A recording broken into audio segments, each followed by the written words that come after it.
they're gonna be, 15, 16. They're gonna be hitting the streets, doing drugs, having sex with no rubbers. Welcome to the Man Cave Talks. Man Cave Talks, baby. Yeah, we're back. We're not leaving. We're still pumping out these episodes. We talk about everything and anything. All right, we talk about drugs, sex, love life, marital status, investments, housing, you name it. We're about to talk about that. We're talking about what it takes to be a daddy. In honor of Father's Day. What do you guys feel like it takes to be a good dad? I mean, that's a pretty broad question, though. I mean, it just takes a lot. I mean, I guess to be more specific, one of the things that definitely make a difference to be a responsible father is basically to keep all your promises you make to your kids. So, for example, if you have one of your children that you don't actually live with, and you promise them you're gonna pick them up on a specific day, show up on time and pick them up. That's one thing. I see a lot of parents that they have visitation. And they have 50% custody, and then when it comes time to pick up the children, they don't really, spend time with their children. I think to add to that too, being present, because a lot of times, like we're with our kids, but we're focused on other things, or we're on our phone.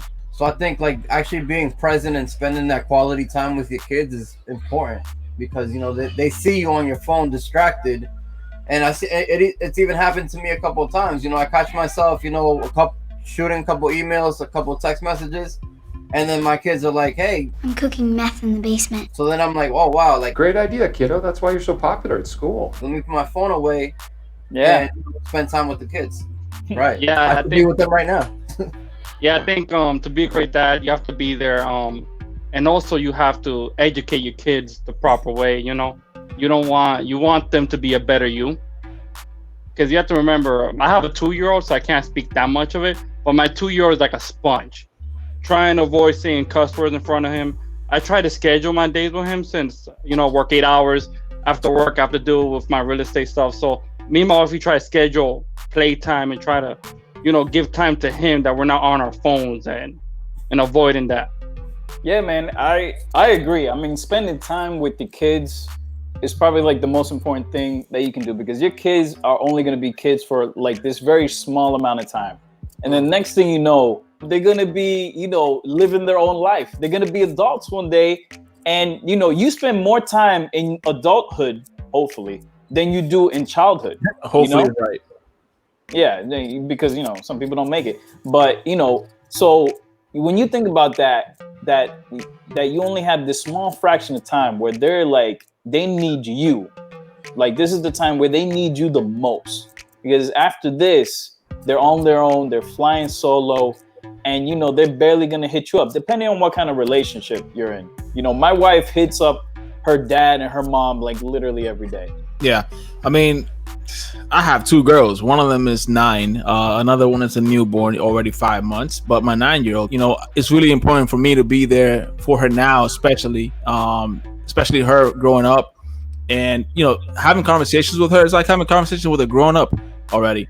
I really do feel that being in your daughter's life, present within, ages of 6 all the way to about 14 is really, really key. Due to the fact that if you're not, they might actually tend to resent you for that. And, that's one of the things that I've learned either from, people that I know, watching movies, just everything around me tells me like, yo, you really have to be there for your children, but especially for your daughters, because they see the father as their first love, and they really value, what their fathers think of them and their relationship with their fathers. I know that, my sister she didn't have a good relationship with my father growing up, but now that she's a lot older, they're like this. So I know for a fact how key that is. And that's what I'm trying to, provide my daughters with the best relationship going forward. And I've been there all, pretty much in her entire life. And I plan on being there for her entire life. Now, for my 5-month-old, I could already tell she's going to have a little attitude. So me and her are going to have to figure that one out. Having 2 daughters, I've never been to prison. But if something happens to them, that's the first time I will be going to prison. Like I said in the last I will tell you that karma. right now, because I will do anything for those 2 girls. That was karma, bro. there's so many challenges, there are so many nuances to being a good father, that some people, when their kids grow up, they always, and then something bad happens, like the child goes on drugs or something like that, then they ask themselves, where did I go wrong? you know and like it's really hard to pinpoint certain things like that, because I know, I know people that really fucked up their lives, and their parents must be thinking like, where did I fuck up? And it's I know like, plenty of those. I don't think it's any one thing. I don't think it's really the parenting that sometimes leads to like children being rebellious or something like that. Sometimes it's just like hormones and stuff like that.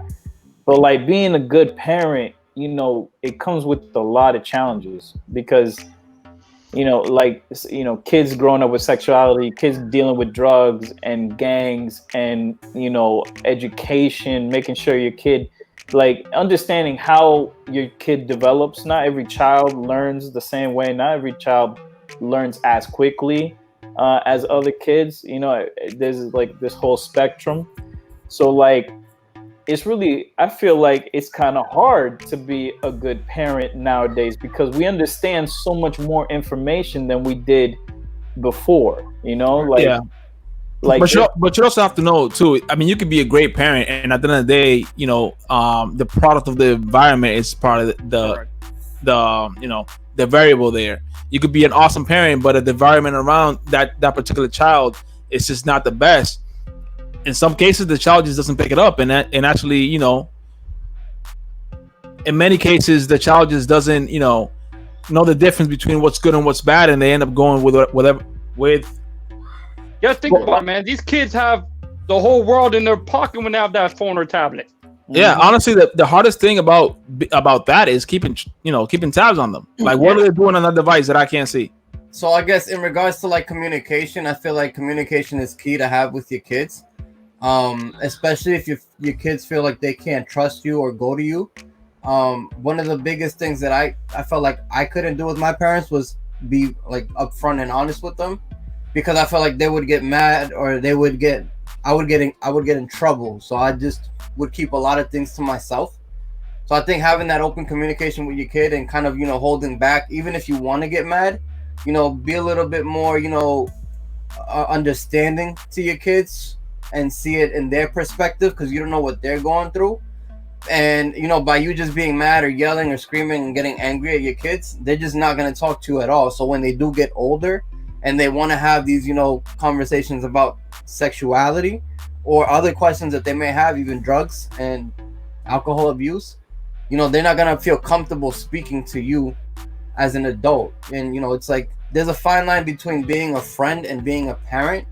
But I feel like being a good, like an older brother type, where they look up to you and they want to speak to you and they feel comfortable. Many months later. Communication is a big part of, parenting. And yeah, they have to trust you at the end of the day, There needs to be trust, for sure. And, like little Carlos was mentioning, they have a lot of exposure to different things. You could just Google and type different things and they can see so much. When back in our day, we didn't have that. We barely had computers. And, you just got to be upfront with them and honest. You need to show them, like, I know a lot of parents, they try to bubble their kids and be like, no, everything's perfect. And you really got to be honest with them and be like, okay, look, there's good people, there's bad people. Teach them, their morals, their principles. If you have a religion, bring up your religion in an open fashion, not to kind of like demand them to be like, oh, you need to be religious, or you need to think this way. It's like, here's one option. This is what I believe in, and this is why I believe in it. But let them, have that understanding, because me personally, 2,000 years later, continue the education and show them, this is what we believe in, and this is why. This is what your mom does, and this is why she does it. You have to respect it. You don't have to agree with it, but at the end of the day, it's their choice. But I don't agree with forcing your kids into a religion just because you personally believe it. They're too young. So I really don't feel like you should be forcing them, having them doing all these different practices with the religions that they probably aren't even aware of. That I disagree with. But again, it's I can only do so much. I can't control what the other parent does. You can only control what you do. So it's just, you know, instilling the principles and morals into your kids so that they have an understanding of, you know, what's right and what's wrong.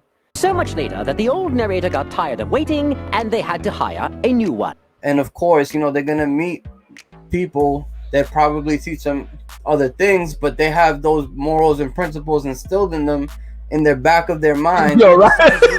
What? Wrap it up, my nigga. Oh, fuck. I could go on for days. I completely agree with you, Tito.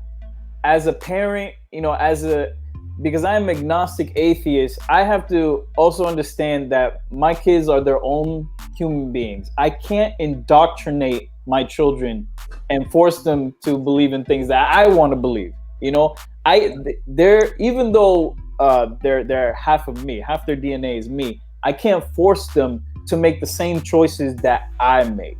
You know, I can only tell them what I believe. I can only show them, you know, my reasoning, but it's really up to them to make those choices. At the end of the day, I feel like, look, if you make a choice, as long as it doesn't hurt anyone and it makes you happy, then it's fine. That's what I truly believe. Like, to be a good parent, I really don't like it when parents like try to scare their kids into doing certain things, and then it sort of like kind of brainwashes them.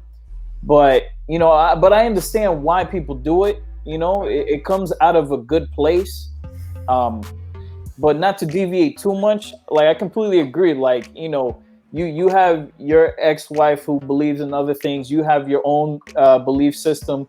And you have to let your kids decide, because one day they will decide. You can't just force them, because they will resent you. They'll be like, you know, I believe this just because of you, not because I made the choice. Right. But that's really what you want them to do. Make their own choice. I think to be a good father, man, we just have to follow common sense. Be there for your kids. Play with your kids. Educate your kids. Discipline your kids. And just show them, man. You have to create goals for your kids, man. So one of the things I wanted to touch upon is, you know, I want to let people know out there that in order to be a good father, you don't have to have money, right? You don't have to provide your children with the best of things. It would be nice to, but it's not necessary. So, you know, to you guys watching out there, just keep that in mind, that if you have a low paying job, or if you're not where you want to be in life right now, you can still be there for your kids in every way, form. So just make sure that's a priority in your life. Yeah, it's true. You don't need to buy them the best thing in the world. You don't need to buy them all the toys, and, you know, just show them your love. Like, play with them. Go play hide and seek. Go take them to the park every single day. Like, that's what kids really remember. That, you know, all these events. They don't remember all the stuff you gave them. I don't remember half the toys my dad and my mom gave me. But, you know, I remember all the times they took me to the park. I remember all the times we watched movies together. So it's those events that we really hang on to, and not the material possessions. You know, you got to follow your instincts and do what is right by your kids. I know that's like a loaded statement. It's really hard in these times because of, you know, the certain education that they receive, the technology that we have with these cell phones that can go onto Pornhub in the drop of a second. You know, it's tough out there in these streets. To end this video off, happy Father's Day to all the fathers out there. All the single baby daddies struggling, you know, trying to make ends meet, working at McDonald's. You know, you're still trying to be a good father, and that's what's up. You know, children are the future. You know, you're not always going to be around. They're not always going to be there because they're going to be doing their own thing. But, like, try to do your best by your kids. You know, smack them once in a while when they do something wrong. And, you know, like, get them something nice when they do something right. And I mean, like, show them gratitude. So happy Father's Day from the Man Cave Talks. This is episode number 6. We going strong, baby. All right? Yes, Subscribe. Like this video, please. It really helps us out. It helps, you know, with the algorithms. If you guys want us to talk about anything, just drop it in the comments below. We'll talk about it. We'll consider it. We'll do whatever it takes to bring more people, more audience to these videos. And you know what? I'm just going to wrap it up. Happy Father's Day. Happy Father's Day, fellas. Happy Father's Day. I'm out. Bye. Peace. Oh, Gucci bag. We're going to go down all the way. Oh, Gucci bag. Gucci. So you already know I got the golden ticket to go where the fuck I want. Wait, who got the kids? Huh? Who's staying with the kids? I don't know. You gotta smack him around. Shut up! This ain't abuse. I'm a good dad. Ba-da-ba-ba-ba, Coca-Cola. If I'm not there with her now, I mean, if I'm not there for her now, I really wouldn't. He's grabbing it, and you want to make sure that I'm giving him the right information. That he's grabbing the The what? What is he grabbing? I want him to all right. Grabbing the right information. Don't say grab. Can you stop saying grabbing the right? I want I'm pulling the right information. He's grabbing the right information. He's finagling the right information. Oh, you guys are bad. This is some good information. Give your children the best things, right? So you don't have to give them the best. What the fuck, bro? Shut the fuck up. Go to bed. That is to my dog, not to my child. Probably because his kids are like streaming hardcore porn right now. How was your weekend? Because obviously it's Monday right now. Hopefully we have this video out for you by then. Otherwise, we're screwed.